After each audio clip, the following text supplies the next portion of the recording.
দুপুর গড়িয়ে বিকেল, আর এই সময়টাকেই আমরা কাজে লাগাতে চাই নদীর তীরে দমকা হাওয়া খেয়ে। যাচ্ছি শীতল হাওয়ার খোঁজে। তাই তো আমরা চলে এলাম সিরাজগঞ্জবাসীর অন্যতম বিনোদন কেন্দ্র চায়নাবাদে। আশেপাশের পরিবেশটা অনেক সুন্দর না? হ্যাঁ, সত্যিই সুন্দর। শুরুতেই পরিবেশটা অনেক সুন্দর লাগলো, দেখা যাক ভিতরে কেমন। আমার সঙ্গে আজকে সফরসঙ্গী হিসেবে রয়েছেন আমার মামাতো ভাই চকলেট বয় চয়ন সরকার। প্রবেশ করতেই দেখতে পাবেন বাঁধের বাম পাশেই পুরোটাই আবাদি জমি। কৃষকরা ফলিয়েছেন অনেক ফসল। জমিতে রয়েছে এখনো অনেক ধান, তবে কোনো কোনো কৃষক ধান কেটে মাড়াই করেছেন এই বাঁধের উপরেই। দেখতেই পাচ্ছেন কোনো কোনো কৃষক বাঁধের উপরে খ্যারের পালাও দিয়েছেন। আবার এদিকে দেখতে পাচ্ছি কোন বুদ্ধিমান লোক একটা দড়িতে দুইটা গরুকে বেঁধেছেন। জানি না এর উপকারিতা কি।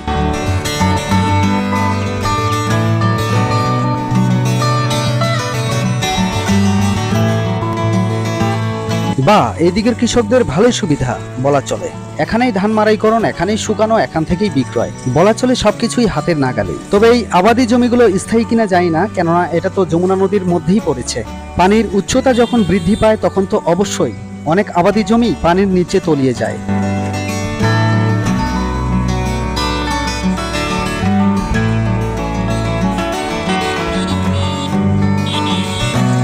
দেখতে পাচ্ছেন রাস্তার ডান পাশে কয়েকটি উইন্ড মিল রয়েছে।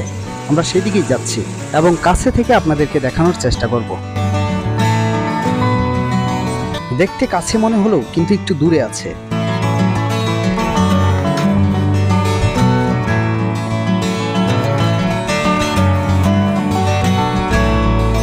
প্রথম অবস্থায় এগুলো ঘুরতে দেখলেও বর্তমানে কিন্তু ঘুরছে না। কেন ঘুরছে না সেটা কারো জানা নেই, এবং কেনই বা এগুলো মেরামত করা হচ্ছে না সেটাও কারো জানা নেই। তবে আমরা সকলেই চাইছি এই পাখাগুলো আবারও ঘুরুক এবং নদীর বুকে আরো সৌন্দর্য তৈরি হোক।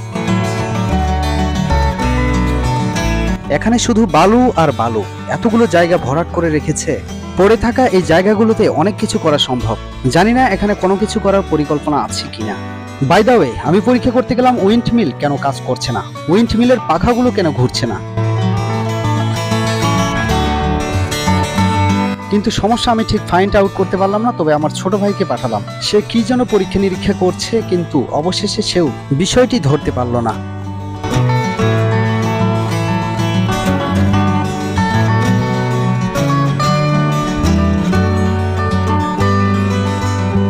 বালু পেয়ে বালুর সাথে একটু দুষ্টামি করতে লাগলাম, মডেলিং করতে থাকলাম কয়েকটি গানের।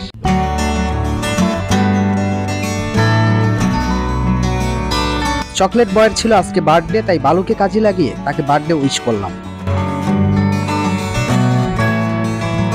কি লেখার সাইজ, মনে হচ্ছে যেন না বলাই ভালো।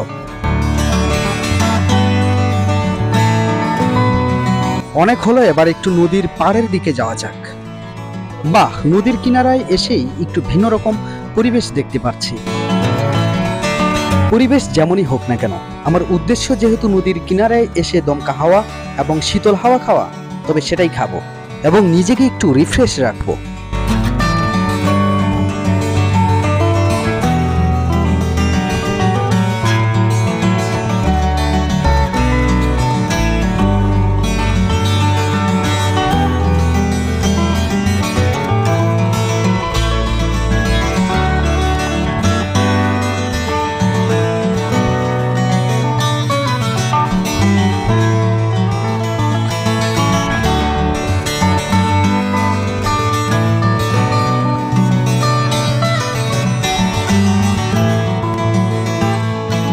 অনেকগুলোই পাথর রাখা দেখছি।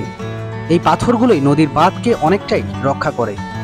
এগুলো কি পাথর সেটাই একটু পরীক্ষা নিরীক্ষা করে দেখছিলাম।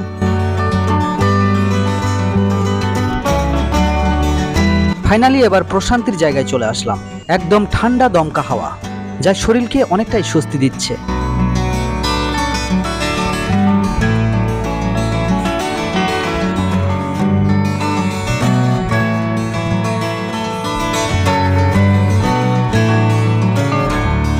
মনে হচ্ছে এখানে রাত 10টা পর্যন্ত যদি থাকতে পারতাম তাহলে কতই যে শান্তি পেতাম সত্যি।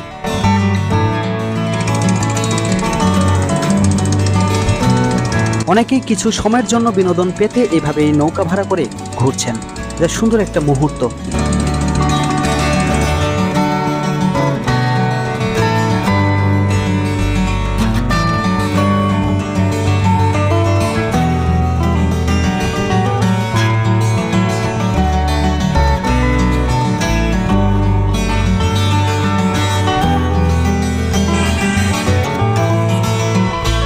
বন্ধুরা, সিরাজগঞ্জের এই চায়নাবাদটি আপনাদের কাছে কেমন লাগলো, সিরাজগঞ্জের এই চায়নাবাদের পরিবেশটা কেমন লাগলো সেটা অবশ্যই কমেন্টে জানাবেন এবং শেয়ার করে অন্যদেরকে দেখার সুযোগ করে দিবেন।